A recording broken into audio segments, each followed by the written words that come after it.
Hi, everybody. This is Hondo Carpenter, your Las Vegas Raiders beat writer for Sports Illustrated and the host of the Las Vegas Raiders Insider Podcast. Very thrilled today to be joined by my terrific friend, my buddy, the one and only, the great Matt Hladek from the spun.com. It's always good to have you on the program, Matt. So let's get right to it. We got a lot of stuff to cover today. It's hard to believe we're 2 days away from training camp. Yeah. I mean, help me. We do this every week. Does it not just seem like we were in Super Bowl week? The off season goes fast, and I know we have been in a bit of a dead time, that little small lull in the summer, but the cycle keeps moving, and I think it's why the NFL remains so popular. 100% agree with you. All right. We got a lot of things we're going to cover today. And for those of you that don't know, Matt is the editor and publisher of thespun.com, a terrific website. It's all sports, but it's sports and pop culture mixed in. It's pretty interesting. I read it every day. It's in my favorites. You should too. Real quick though, Matt, tell everybody, where do they find you on social media if they want to follow you on social media, which I recommend everybody do? You can find me on X, Twitter, whatever you guys call it. At Matt Hladek 919, at MATTHLADIK 919, and I'm on there pretty regularly. So just come over and say hi. Yep, jump on there, Raider fans. I know a lot of you already do follow them, but jump on there and get on there and enjoy them. Matt, I want to talk about the Raiders QB battle. And it seems like we have talked about this ad nauseum over the summer, and we have talked about it a lot because it's the most important position on a football team, and it should be talked about. But the Raiders have a very interesting perspective. Nobody's going to beat Aiden O'Connell by tying him. They're going to have to demonstrate that they're better. It's going to be a fair competition, but I want to name a couple players. Colton Miller, I don't want to see him. I want to see him in practice. I don't want to see him in a preseason game where some rookie's going to do something stupid trying to make a roster and hurt him. I don't want to see Davante Adams there. I don't even have a problem if we don't see Jacoby. I think you got to see the rooks. You got to see Michael Mayer coming off injury. But those are some guys I don't want to see. With that said, if they're going to have a fair competition, and Aiden O'Connell is the guy till he's beaten, so he starts game one, let's assume in Minnesota. If you're going to play Davante Adams with him, then you got to play Davante Adams with Gardner Minshew. And maybe you come back game two and do that. But here's the problem. What if you get into game two and their opponent isn't playing any starters, but Aiden went against starters? I mean, to me, I would almost rather see the Raiders come out and say, okay, it's going to be a battle, but it's going to be a battle in practice. And because we can't control all the variables of preseason games. This is an interesting angle on this battle, and I'd love to hear your opinion. Well, I think like you know from covering any type of training camp competition, whether it's in college or pro, there's always the staff is always they're evaluating everything, and they go in for the most part they go in with at least some leaning maybe some way, or like you said in the case of Aiden O'Connell, the tie goes to Aiden O'Connell because he's a guy they drafted. Even though he's only a fourth-round pick, second-year guy, he's a guy that they have invested a little bit in. They want to see what he can do. So I think starting from that post is obviously a benefit to Aiden O'Connell.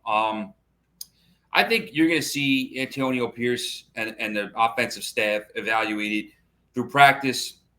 They're going to – the joint practices. No joint. No joint. Oh, okay.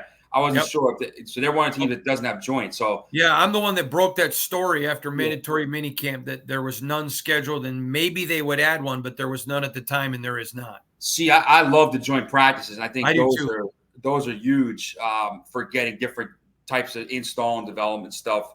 So really, I think it's totally almost going to be a practice type judgment. I would assume you're going to see both quarterbacks in the preseason.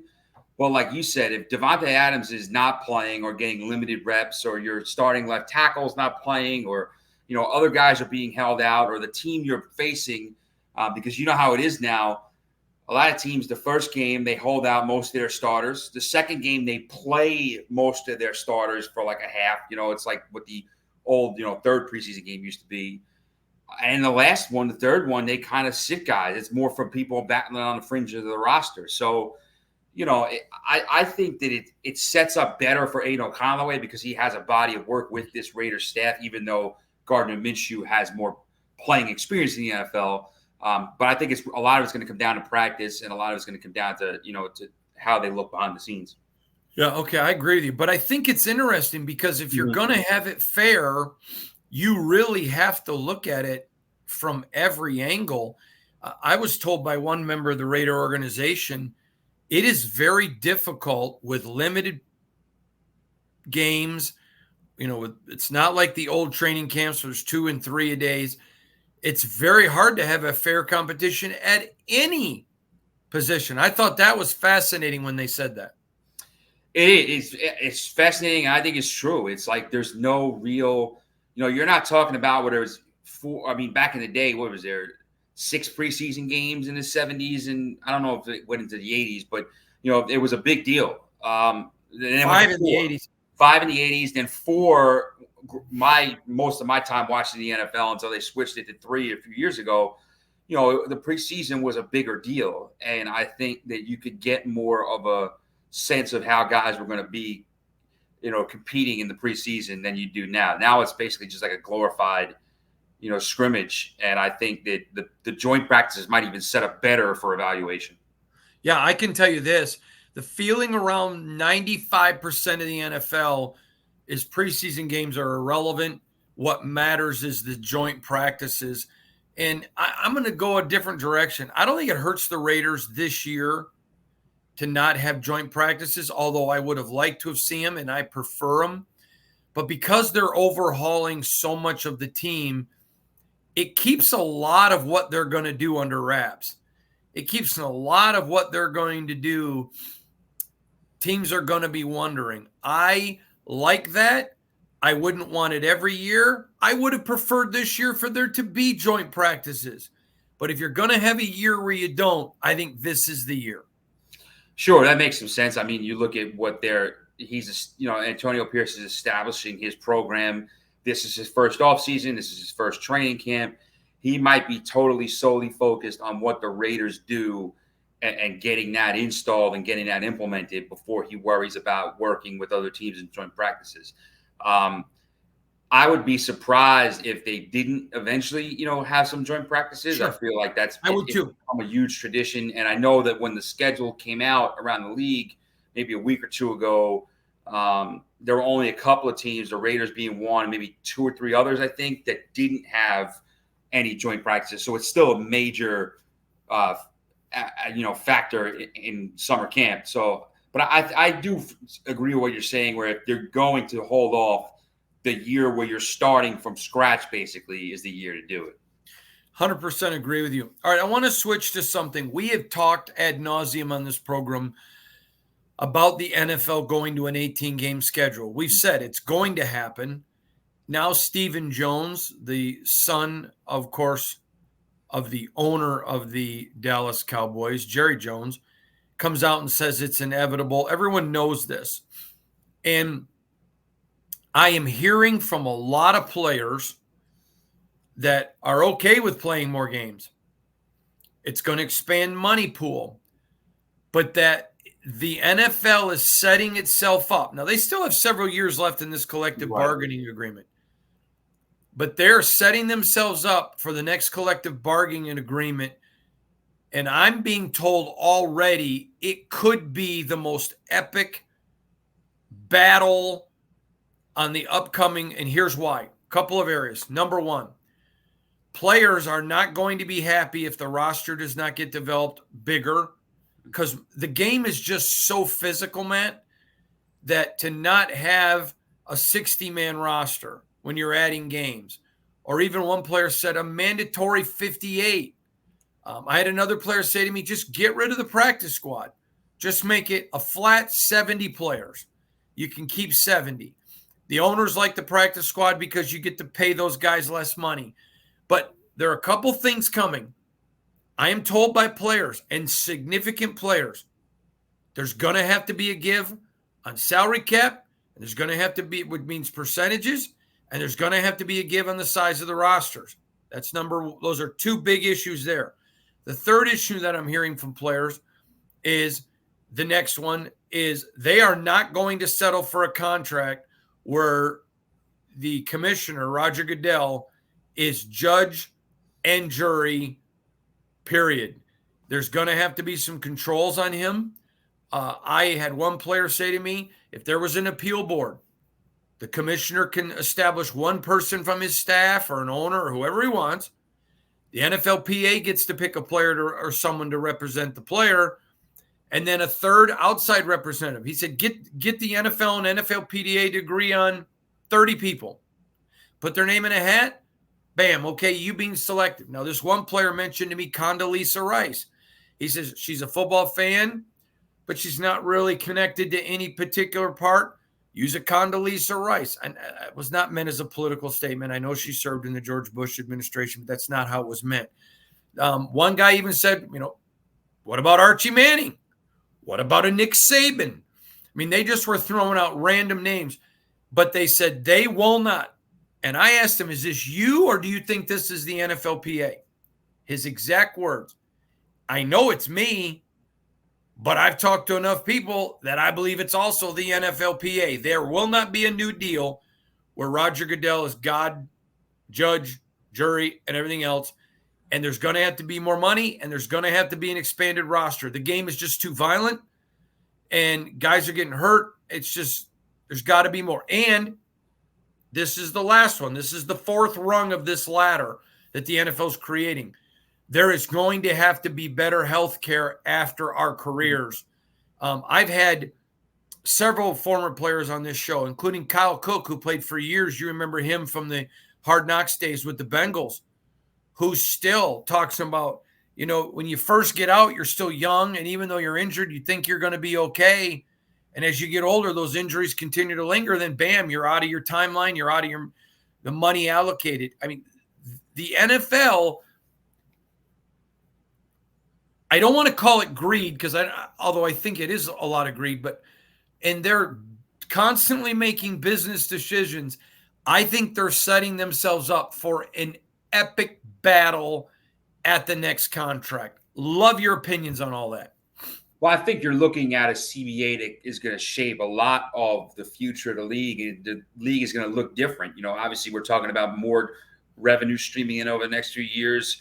When the idea of an 18-game schedule was first kind of put out there by, blogs or reporters or whatever, a lot of players didn't seem to be receptive. But now I think they're kind of coming around and, it's reality. It's going to happen. You've even seen Joe Burrow, who probably, if his career continues on the same trajectory, he'll be playing in 2031, when the new CBA gets ratified still. He talked about a possible structure for the 18-game schedule. So I think players will do it, but they want a significant say in how it's going to be put together. And like you said, financial stuff. The Goodell thing is fascinating because he's obviously had such an incredible amount of power, and the owners, enjoy. The owners, for the most part, rubber stamp his contracts. And will he still be looking? How much longer is he still looking to be the commissioner? Who's coming in after him when he does leave? All these things are going to play roles into, I think, in the next round of CBA negotiations. Again, we still have a few years. I believe this current CBA runs through the 2030 season. So March 2031, that new league year is when it would go into effect, the new one. So we've got, 6+ years to sort all these things out. But it is shaping up to be a very consequential round of negotiations when the next CBA is up. Yeah, I normally 7 years before or 6 years before the contract is up wouldn't be talking about it. Mm-hmm. But I'm telling you, when I bring up the 18th game to players, and I've spent a lot of time with a lot of different players this offseason, they're talking about it. That's why I'm talking about it. Thought it was fascinating. All right, I want to talk to you, though, about another angle of the 18-game schedule, which I'm not hearing a lot of discussion about. Used to be the NFL was 14, 15, 16 games. Now it's 17. And to me, to preserve the legacy, so let's use Todd Christensen as an example, okay? We've done 2 stories. We have a third one coming on the case for Todd Christensen to the Hall of Fame. It is insane to me that he's not in. And part of the argument used by younger voters for the Hall of Fame is, well, look at his numbers. He doesn't compare to XYZ, PD, and Q. A lot less games, a lot different rules.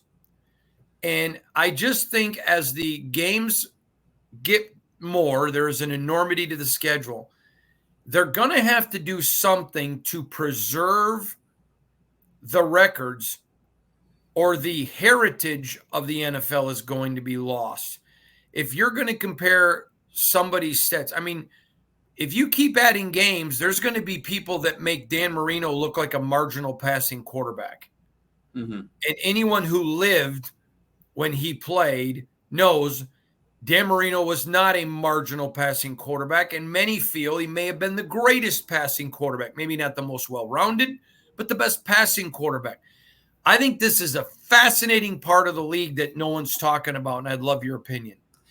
Yeah, I mean, it was 16 for so long that I think that it became, synonymous with when you heard the records, okay, it was a 16-game schedule, even though it was 14 until, the mid-late 70s. I think now you go to 17, it seems like every year you're seeing major records, whether it's, the rookie receiving yardage record, or, TJ Watt tying the sack record, or different things. You've seen more and more guys throw for 5,000 yards anyway, because passing's become a bigger part of the game. But now guys potentially have an extra week to do that. If they have an extra 2 weeks, the record books, you won't see asterisks, but I think you're really going to have to see when you're talking about these players, former players as fans, or when Hall of Fame voters go in and they sit in that room and they deliberate and they talk about guys' cases, you're going to have to see some type of criteria established for, okay, how do we go about comparing? Do we just prorate the stats? And they're already doing that now. I'm not saying that's some revolutionary concept, like that's not going on. But I do think the more you add to the schedule, the more of that it becomes a thing. And between not just the added games, but also, the changes in the style of play, the changes in the rules, it's a much different game. It's a much different game from 20 years ago, let alone 50 years ago, 45 years ago. So, it's always a fun part to evaluate like that. You know that I am a big fan of C.J. Stroud. I know the young man. I'm not claiming to be his best friend, but I know the man personally. I know his character. What a wonderful human being and a great, great quarterback.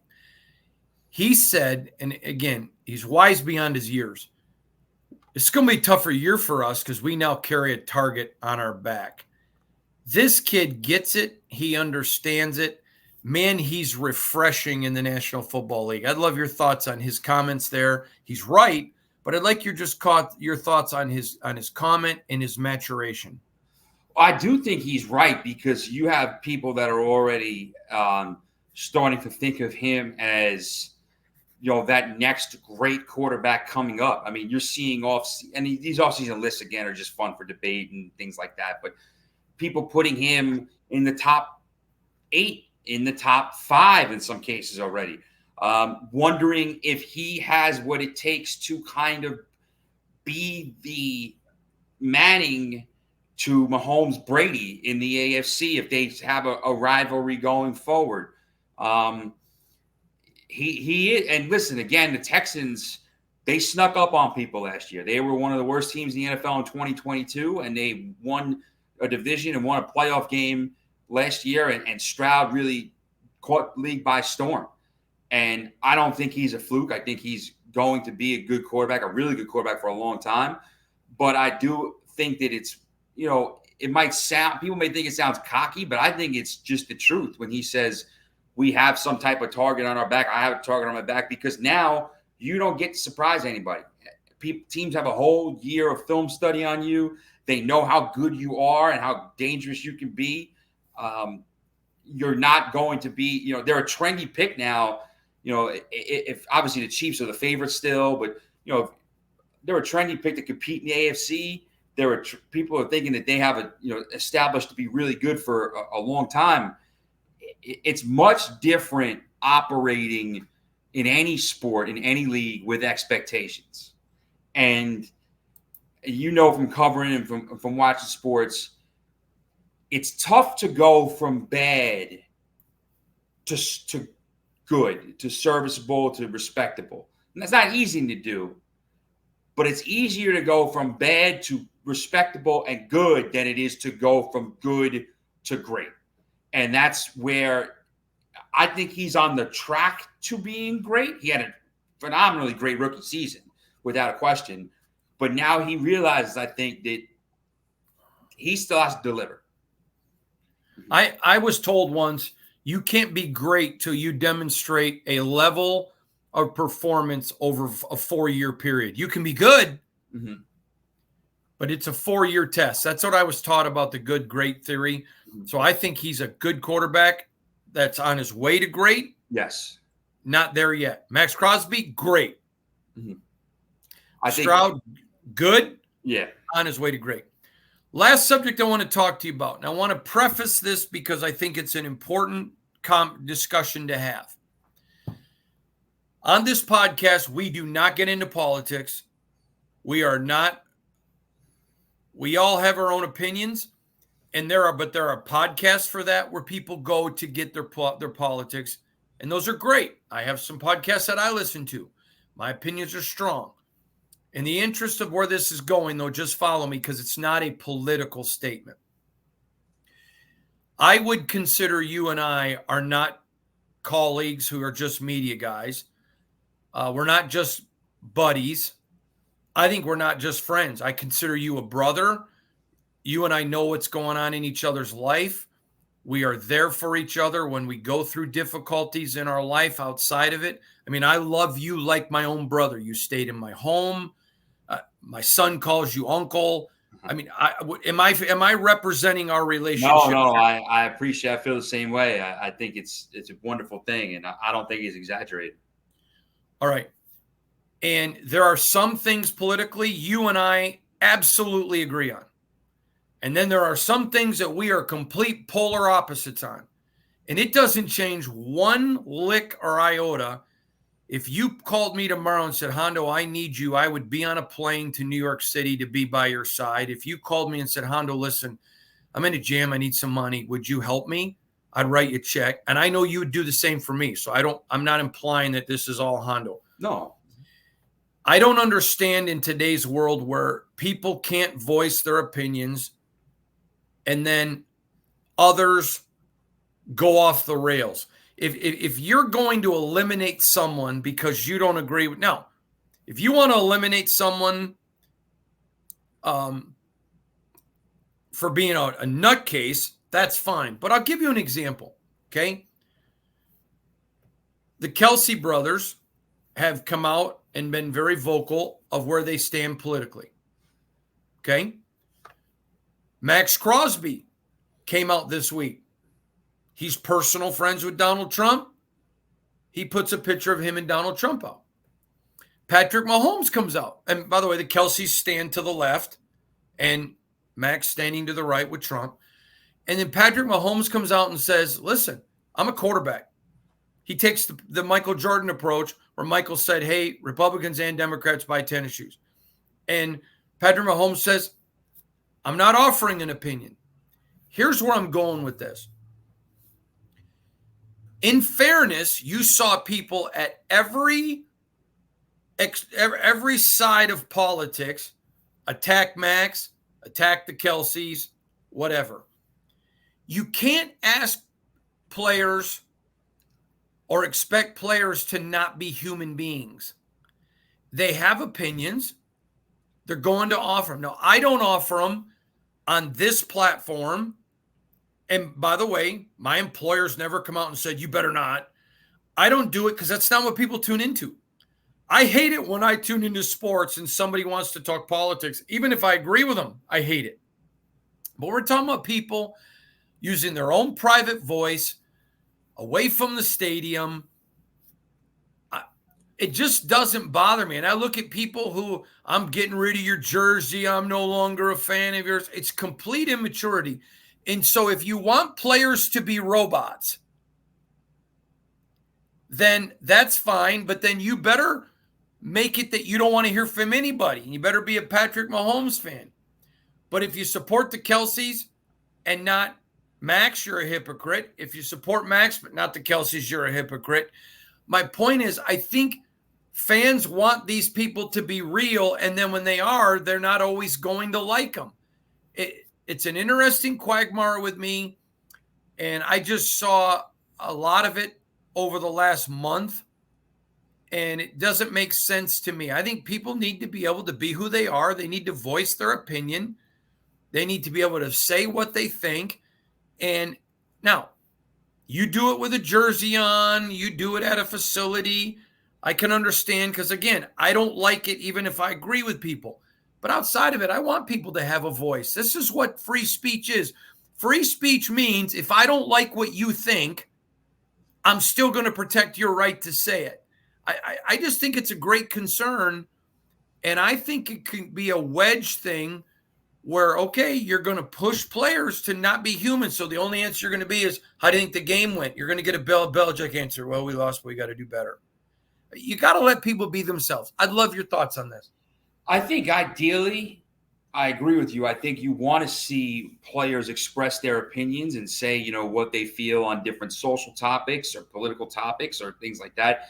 Now, listen, understanding that those topics, whether it's a particular candidate, a party, or a social issue, they're usually hot button for a reason. Mm-hmm. They usually cause debate or arguments if you or I, regular people, bring them up, let alone somebody with a bigger platform who's a famous athlete. And listen, the old adage of don't speak about politics or religion at the dinner table, that's been going on for a long time, well before, the current election and Donald Trump and Joe Biden and whoever. So I do think that it would be naive to think that there wouldn't be some type of strong reaction, whether it's support and cheering and backlash, depending on what side of the aisle, no matter who came out and said it, or what they said. So I think that's a thing. But I do find it, interesting that, to me, if you're Patrick Mahomes or a player like that, you're almost better off not saying anything. Yeah. And I do think that I've noticed so far in this election, we're still 3+ months out, I feel like there's been less pressure on athletes to take some type of concrete stand than there was in 2020 and especially I think 2016. So maybe that's shifting back towards where it's not as important what athletes think, or we're not expecting them to have a say on these things. But if a player or coach expresses their opinion, to me, I've never totally. It doesn't bother me. I just kind of let it. I scroll through, I read it, I see it. It's just like whatever. So and so feels this way, so and so feels that way. I want to make a point clear, because listening to you, because you're one of the best listeners I know. Mm-hmm. Listening to you, I don't know that I made my point clear. Yeah. I don't think it does anything to help Hondo Carpenter, the journalist, to discuss it on my platform.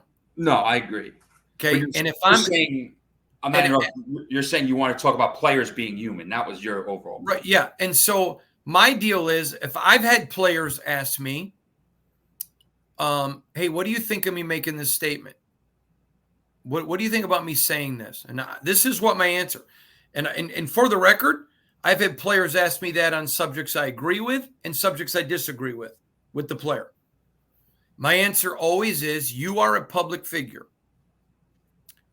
And what you have to decide is this so important to me that I'm willing to alienate people? Or I'm just going to keep my mouth shut and work behind the scenes. That's your call. But I've always advised them, don't make the call in a setting of your sport. So, for example, I know a basketball player, a very successful basketball player, that wanted to make a statement and about a very important subject. Now, it happened to be a subject that I agreed with him on. And he called and said, hey, would you help me write a statement on this? I said, yes, but since I'm your friend, I'm advising you to stay out of it. Just stay out of it. And I said, if you want to make a statement, I'd wait till after the year. Just make your statement then or whatever. And he listened to me. And then I had a player once who wanted to make a statement of something I completely vehemently disagreed. And I gave them the exact same. And I told him, call this guy. He wanted to make a statement I agreed with, and I suggested against it. You know that I disagree with you, but I still am not against it. I just think that when a player makes that decision, I want fans to be able to say, oh, Travis, I disagree with you. Oh, Max, I disagree with you. I don't have a problem with the fans expressing their opinion. I have a problem with the vitriol of, I hate you, I'm burning your jersey. That's where I'm going with that. I agree. The issue is I don't see it going anywhere. And I think that it's partially a result of the current political climate, probably the climate going back, I would say, building since the Bush administration, the first one, probably since the Iraq War. I think where both sides became more hardened, and you've seen different issues with it, where it's become more vitriolic, I should say. I think the biggest issue is social media. I think that if 40 years ago, Max Crosby, well, he couldn't share a picture of Donald Trump because it wasn't on social media. But if Max Crosby had a quote about being friends with Donald Trump or supporting Donald Trump in the Las Vegas Journal Review or whatever the paper is out there,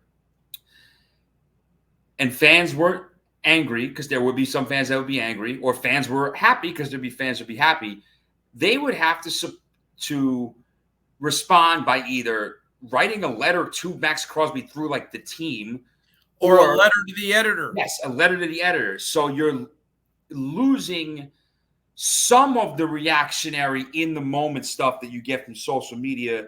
And some people wouldn't even give their reaction at all, because they might complain or cheer about it at home. But then when it comes time to really express themselves, that's too much effort. Now I see Max Crosby post a picture of himself with Donald Trump. It takes me 5 seconds to fire off a tweet with a bunch of emojis or a few different words or whatever in support or in criticism, and it's going to evoke an emotional response, and it's going to be either very positive or very negative. I don't see it going anywhere. I get your point. I think in a perfect world you're correct, but I don't see it changing. No, and I appreciate that we were able to have this conversation and not keep it political. It was more of a bird's eye view, because we certainly have had plenty of political discussions together. Yeah. And I appreciate that about you. And I thought it was important for us as a podcast to talk about that, because you can't be asking players to be human and then dissing on them because they're human. It's got to be one or the other. And for me, I just want to tune in when I turn into sports, and I want to hear sports. When I listen to the weather report, I literally turned on the weather report the other day. My wife and I did. In the first 80 seconds was a political statement. And I just turned it off. I don't go to the weather to hear that. Even if I agree, I know I don't want to hear it. I think it's important. Matt, listen, great insight on the quarterback battle. Great insight on the 18 games. Really appreciate your time. Thanks for joining us today, buddy. You are one of the best, one of the great. And the next time we're talking, Matt, The offseason's over. I know. We're all in on training camp next Training week. camp We'll is see you here. next week, bud. He's the one and only, the great Matt Haletic.